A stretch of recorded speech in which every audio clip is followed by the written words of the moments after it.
Yeah, buddy, you already know top of the top. Hey, man, check this out. There are going to be times where you have to say no, and I'll elaborate. As black men, especially,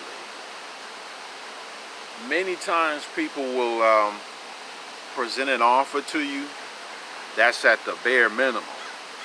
And this goes for business, relationships, even so-called friendships. People will give you their barest of the bare minimum and think they're really doing something. They only do that because they want to see, if you fall for the bait. If I throw you these crumbs, you're supposed to get excited. That's the best you ever had, especially, people that came from the bottom, and people that pay dues. They're excited to get those crumbs because they've never seen, or no one taught them how to bake a cake. Okay, when you start settling, you're setting a tone for how people should treat you. And I've always been the type of person. I'm gonna give you an example. There was this one cat that called me for an interview or whatever, and I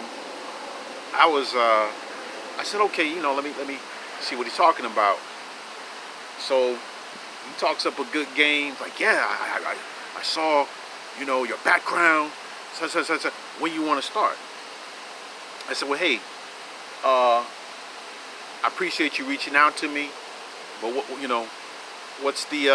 do I get in return? Because it's important for you to have honest conversations when it comes to life and business. Nobody's going to have your best interest, and they may look at you as difficult or whatever. I'd rather be viewed as difficult than to be viewed as a sucker or a dummy. You did. So, because that means you can't run one over on me. You're going to have to respect me. There's no compromise or discussion on that. Okay? And when they deal with you, so anyhow, I got to get back to the interview dude. So the dude interviews me. He calls me. He says, hey, I want to set up an interview tomorrow. I said, great, no problem. Schedule or whatever. So I get there, and the dude, the guy is basically, and it's sad because it's a so-called brother. It's like, man, we do each other greasier than anybody else. I'm gonna just keep it a stack. The dude was like, look at me all up and down. I'm like, hey, homie, what you talking about? What's up with the money? You know what I'm saying? Like, let's get to the meat and potatoes of the situation. So the guy was like,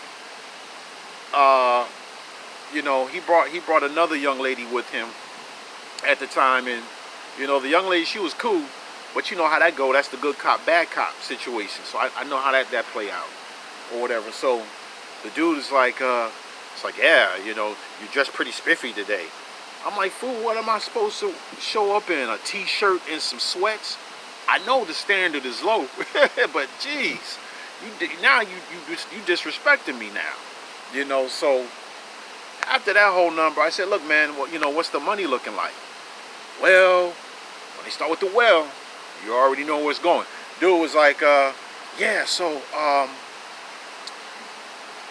because I gave him a number, based on my background. And he was like, well, I said, I tell you what, thank you for the call, but I don't think this is a fit for me. Walk out.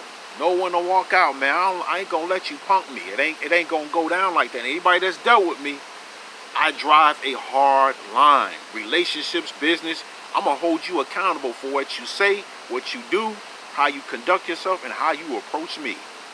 Ain't no compromise.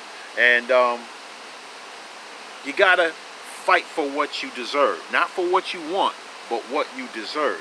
And as black men, we've accepted so little, or kibbles and bits, and we think that's the bomb. Well, that's not how I go. Once you're exposed to greater things and a better opportunities and better people, just a better energy of everything, you demand more because you deserve more. Okay, so now in the case of survival purposes where you need something real quick, get in and get out. But if it's something that's to your detriment, where you're devaluing yourself, I gotta say that again, devaluing yourself, there you go, tongue twister, you gotta be able to maneuver. And many times we miss the mark, because, oh, I'm so happy to be here. No, they need to be happy that you're there because they're trying to play you. Okay, now if somebody comes to you with a good offer from a respectful place, from an they'll tell you, hey, look, we don't have A, B, and C, but I'm willing to work with you. Or if you're willing to work with them, that's a different arrangement. If they're coming off top with the disrespect and trying to lowball you, oh no, we don't do that over here. You're gonna have to because guess what? They're gonna pay somebody that's less talented than you more. That's another part of the game they don't tell you about. So I'm the type of person I've had to walk away, and it's necessary. I had another cat. He called me up and he owed me money on some stuff I was doing with him on podcast production, but that's another story for another day. But dude was like, he called me. He says, look, man, I want you to play the small room or whatever for this amount of money. And it was no more than $75. I put it this way, it wasn't no $100. I said, hey man, I said, you want me to go in there for like an hour or 30, I don't know, you know what I mean? Like, he says, no, I need you there for the whole night. I said, is that per hour or the whole night? He says, no, it's like $50 for the whole night. And at that time, I needed it bad. I was struggling bad, man. Like, and I'm the type of dude, I ain't no beggar. I ain't no, please give me out. I do what I gotta do. And I ain't never ran behind nobody. And a lot of people owe me, but that's another conversation, Anyhow, my pride and my dignity just don't allow me to do certain things. And it won't happen. So don't expect it. Okay? But I said, hey, I flatly declined. Because I'm like, you violating you on top of another violation of you owing me money for another situation. And at that time, I didn't want to go in on some, like, yeah, I'm trying to make $1 million. It's like, no, just give me what you owe me. That's what people don't understand. Pay me what you owe me, not pay me what you think I should have. And a lot of times people will give you what they think you should have because you allow it. And you got to change the narrative in that. Raise your bar, raise your standards. In a minute.